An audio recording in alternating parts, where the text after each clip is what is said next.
beautiful, welcome to another knotless braid DIY video. On today's video I'm gonna show you how I achieved this beautiful knotless braids on myself. I'm gonna show you every step from how I start braiding to how I dip the hair. So welcome. I'm gonna start by using Outre Expression braids in the color B1. This is 100% Kanekalon hair, and then you'll find that it comes 6 in a packet. I'm only gonna be using 2 of this. To start out, I'm going to make a part from the middle of one ear to the middle of the other ear. As you can see, this is just going to be an indication of how small I want my braids to be. So if you want them a little bigger, you can always go bigger on your part. When sectioning out the braiding hair pieces, I just try to get them the same size as possible. The first little piece that you grab, just make sure the next one is almost like equal or the same size as that one. Now I'm just gonna make a vertical part down the straight part I already made in my nape by the left ear. So now I'm gonna be doing 3 braids. On this first braid, I wanna show you my hand placement. On the second braid, I'm gonna show you where I fit in. And on the third braid, I'm gonna show you in slow motion from start to finish how I do a knotless braid. For the first braid, I want you to observe my pointer finger, index finger, and thumb. So as you can see, they're holding the braid tight. I want you to keep your pointer, index, and thumb as close to where you're braiding as possible. The tightness of your braid depends on you keeping these fingers in place. As you can see, while I'm braiding, when the left hand lets go, the right hand will take over. Now I'm just checking to see if everything is in place in the mirror, and then that's when you'll have to fix whatever mistakes you see if you don't like the tightness of the braid or whatsoever. And then I'll just continue braiding down as you can see there. Once it becomes uncomfortable, I'll go ahead and switch my hand placement in a more comfortable way. And then I'm just going to braid down the braid until the middle of the braid, because I like to just braid to a certain point and then braid down the rest of the hair when I'm done, like sitting and just watching TV or chilling with my family or watching a movie. It's just easier to do it that way. On to the next braid. So for this braid, I want you to watch my pointer finger and my thumb. So I'll braid, and then once I get back to my right side, that's when I add my braiding hair into my pointer and thumb. Each time you'll braid and then you'll come back on your right side, that's when you'll add your braiding hair. So on the third braid, I'm going to explain this in slow-mo from start to finish. By the end of this video, you should be able to do your knotless braids. If not, my darling, rewatch this video because I don't know what else to tell you. Make sure to add your braiding hair pieces only from one side. If you're braiding from the right, like I'm doing, you'll add your pieces from the right. But if you're braiding from the left, you'll add your braiding pieces on the left. If you add on both sides, it's going to make your braid too thick, and you do not want that at all. So for this braid, I did start out by adding some shine and jam. That's why it looks a little wet. I try not to add too much because sometimes it gets a little slippery. To start braiding, you'll want to divide your piece into 3 little pieces, okay? And then I'm going to start by grabbing the right piece, and then I'll go underneath my pointer and thumb to grab the left piece. Once I've grabbed the left piece, there'll be a piece sticking out on top of my pointer finger, and I'll grab that piece, go underneath the middle piece to grab the piece on the right, as you can see there. And then once I come back on the side, like I said before, you grab your braiding hair, add into pointer and thumb, just like I'm doing there. And then you'll grab your natural hair piece and braiding hair piece on top of your pointer finger. And then you'll go underneath pointer and thumb, just like I'm doing there. Underneath the middle piece, like I said, and then go and grab your left piece, okay? And then you'll grab the piece on top of your pointer finger once again. Go underneath pointer and thumb to grab your right piece. Once you come back on the side, it's your natural hair sticking out. So that's when you'll have to add another braiding hair piece for thickness, obviously, and then you'll go ahead and grab that braiding hair piece and natural hair piece sticking out on top of your pointer finger. Go underneath the middle piece and grab the right piece. So this is all you're going to be doing.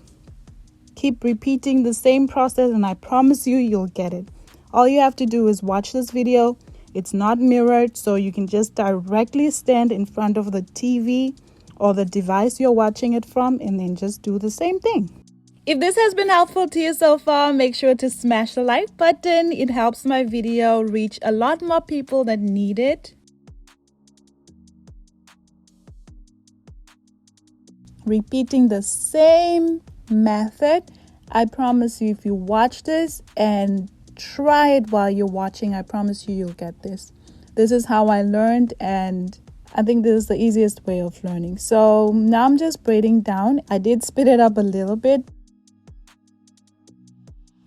Once again, I'm just braiding down, switching my hand placement, as you can see, just to make it a little more comfortable. And now to add an extra piece for thickness. So I usually add an extra piece when I come to the end of my natural hair, where my natural hair ends. But with this one, I decided to add it a little lower because I like the thickness from the top. With adding in a new piece for thickness, all you'll do is just add it in the way I did and just continue braiding down as you would normally. Just make sure that the piece you're adding in for thickness is a little smaller than the rest of your pieces. All you have to do is fill it out. I promise you, the more you braid your own hair, you'll just know when you have to add the extra piece, because your braid will keep getting thinner and you have to add in hair for length and thickness.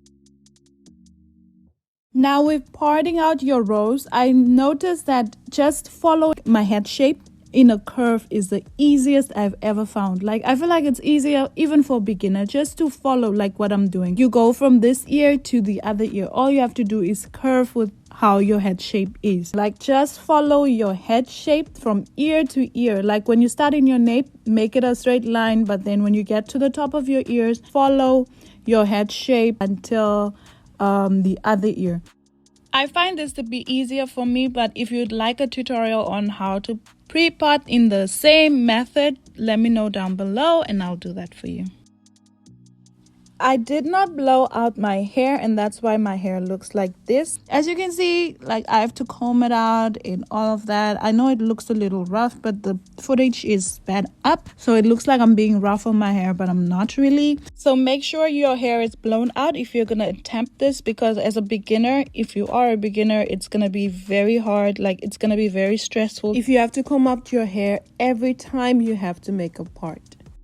I usually put my hair in plaits, but then this time I only did about 4 plaits. I was not able to get the blown out look I wanted. So make sure your hair is blown out just to make life easier for yourself. Now with making your parts, I noticed that without gel, it's a lot harder to get really defined parts. So if you're using gel, make sure to place some gel on your part and then just make a straight line or just part the way I'm doing now. But in this video, I haven't used too much of any type of gel or anything. I've been struggling with an itchy scalp and some dandruff. I'm sure you've seen some dandruff in this video, but my hair is clean. I wash my hair and then about 2 weeks, then I have to wash it again because it becomes so itchy. So yeah, so I decided not to use too much product on my hair. There will be places here and there that I use some shine and jam, and then mostly at the nape I tried to use some shine and jam, but then the top of my head I did use some grease. Please, if you have any suggestions on what could help with dandruff and itchiness, redness, make sure to leave your comment down below. It will be very helpful. I'm trying to limit the products I'm using on my head just to figure out like what's causing it. I tried really hard to help you in this video, so if you're a beginner and this was helpful to you, write down in the comments and let me know what was helpful or what you want to see next, and let's chat. So if you have kids, you'll understand. This is what my background sounds like, guys. That's why I do voiceovers.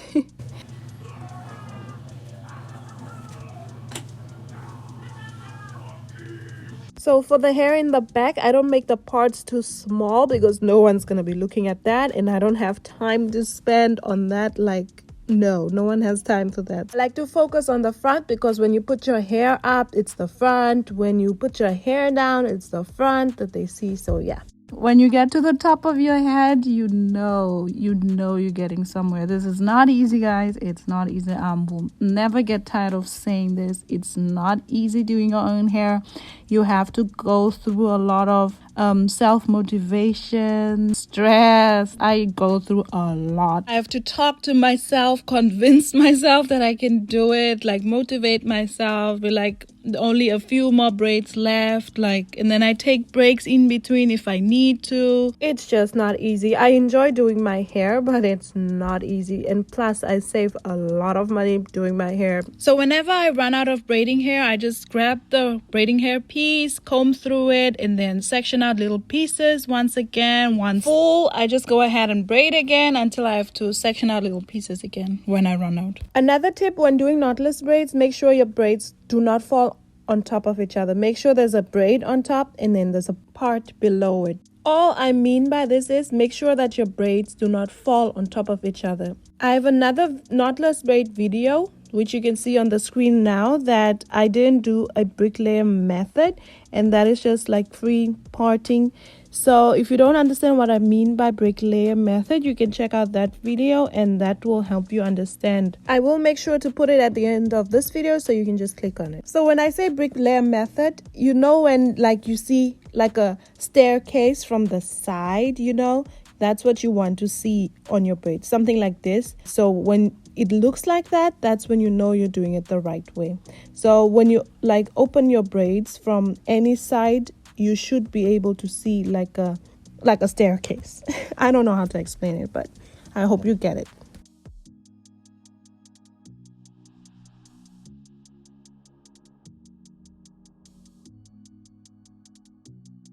So now you'll start by dividing this remaining hair or this piece into two pieces by making a middle line just like that. Doing this part was the most frustrating. Like, it took a while just to get that middle part as straight as I wanted it to be, and obviously this is a video, I couldn't like insert all of that. But a tip to getting this part straight is using your comb just like I'm doing there, just following, like using your nose as an indication of like where the middle of your head is. Use the wide tooth comb just to find the part first, and when I find the part, I use the metal comb, or the, I don't know what to call this comb, to just make it a straight part, and then I go ahead and make a part that curves. So this will be 2 rows. A longer row that curves and then a shorter one on top of that one. As you can see, I'm just trying to lift the hair from side to side just to see if the parts are as straight as I want them to be. So when you're making your parts, make sure to lift your hair from every side, like just to make sure that the part is the way you want it to be, the thickness you want it to be. And there's another hair, I like to open it in between just to see if it's the thickness I want it to be.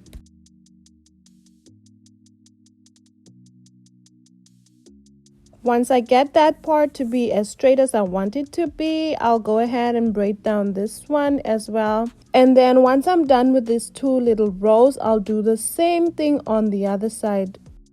So in total, I counted about 9 rows that I did for my whole head. Now I'll just go ahead and braid that down as well, and then start with the first row and then the second row. And then I'll move over to my left side and do the same parting and then do the 2 rows. So at this point I only had 2 of this left, and I was like wondering if it's gonna be enough on my head, but in the end it was enough. I only had a little bit of it left. I thought I would finish all of it, but I still had a little bit of braiding hair left. I hate it when my braiding hair finishes, when you about done and you only have about 2 braids left to finish. At the top of my head, I started getting tired and frustrated. So I decided, okay, let me put on some music and see if that will help me feel better. And guys, it helped a lot.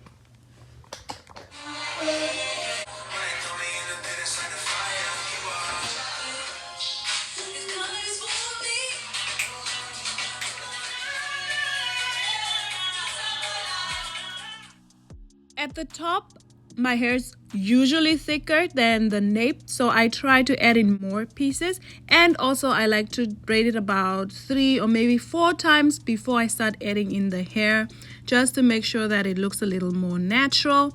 And then I added in 6 pieces on this one, and then I added the 7th piece where my natural hair ends, just for the length, depending on what length you're going for also.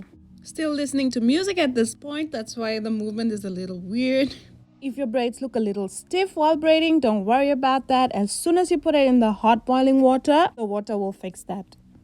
This is what I meant when I said when you open your braids from any side, like from the sides, you should be able to see like a break layer pattern or something like that. And that's how you know you did your braids the right way. So when I get to the top of my head, I like to pre-part, just because my hair on the top of my head is a little thicker than the back and the nape. So I just like to pre-part just to make sure that I know how big my braid is gonna be or my part is gonna be, so I don't make any mistakes with my parts.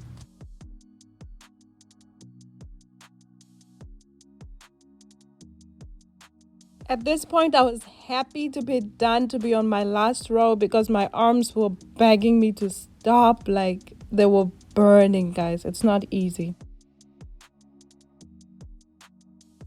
Just adding a little more tension at the top since I'm not using gel. So this will just help your natural hair stretch out a little more, if that makes sense.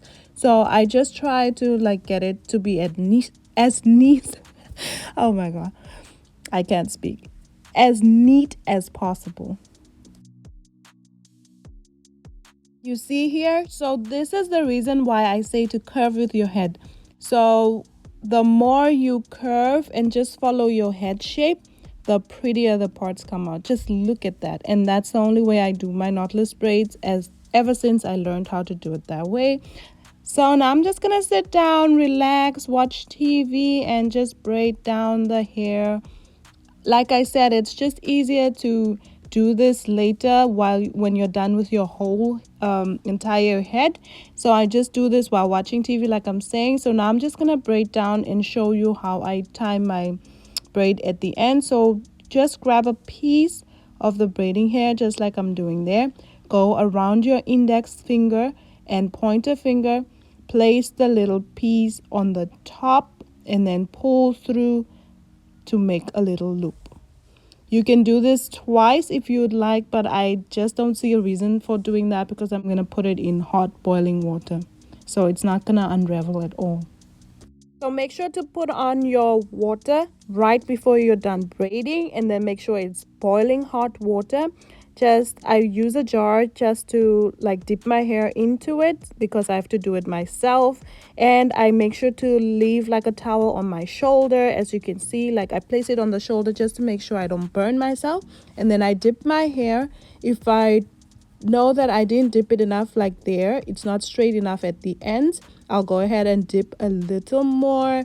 And make sure you don't dip as far as your natural hair, because you don't want your hair to get into that boiling hot water at all. And as you can see, I'm feeling myself. I'm doing the other side now. All you'd have to do is dip it in up and down motion, just like I'm doing there, until the ends are straight. And yeah, that is a final look. I didn't even get a chance to do my edges or anything, so I decided to insert some pictures of when my edges were done, and wow. Make sure to click on the video on your screen right now to learn more about knotless braids, and I'll see you there.